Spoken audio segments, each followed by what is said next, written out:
দেশের উচ্চশিক্ষা ও ছাত্র রাজনীতির সমান্তরাল ধারা ক্রমেই একটি প্রশ্নবিদ্ধ বাস্তবতার দিকে এগুচ্ছে।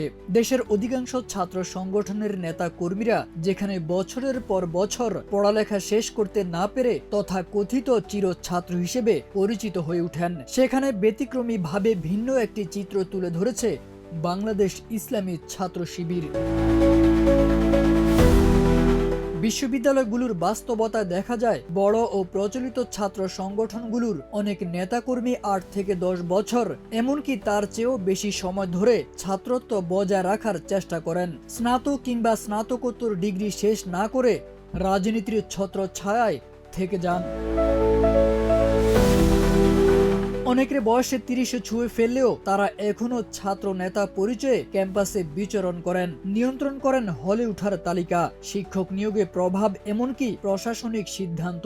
অনেক সময় দেখা যায় একজন শিক্ষার্থী 4 বছরে অনার্স শেষ করে না, অথচ সে একই সঙ্গে 3-4 বার ভিপি ও জিএস নির্বাচনে প্রার্থী হয়। অন্যদিকে ছাত্র শিবিরে দেখা যায় তাদের সাংগঠনিক কাঠামোতে ছাত্রত্বের সীমা পরিষ্কারভাবে নির্ধারিত।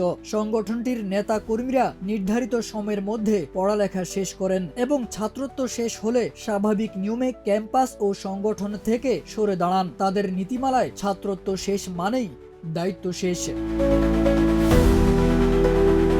অভিযোগ রয়েছে, দীর্ঘদিন ক্যাম্পাসে থেকে যাওয়া এসব নেতা কর্মীদের কারণে নিরাপত্তা, হলের আসন বন্টন, এমনকি শিক্ষক ছাত্র সম্পর্ক রাজনৈতিকভাবে প্রভাবিত হচ্ছে।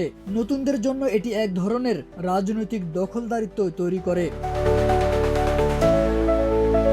ছাত্র শিবির নিয়ে বহু বিতর্ক থাকলেও নিয়ম মেনে ছাত্রত্ব শেষ করে সংগঠন ত্যাগ করার সংস্কৃতি তাদের আলাদা জায়গা দাঁড় করিয়েছে। এমন একটি শৃঙ্খলবদ্ধ চর্চা যদি সব ছাত্র সংগঠনের মধ্যে ছড়িয়ে দেওয়া যায়, তবে বাংলাদেশের উচ্চ শিক্ষা ও ক্যাম্পাস সংস্কৃতি এক ভিন্ন মাত্রায় পৌঁছাতে পারে, এমনটাই মনে করছেন শিক্ষানবিশ ও বিশ্লেষকরা।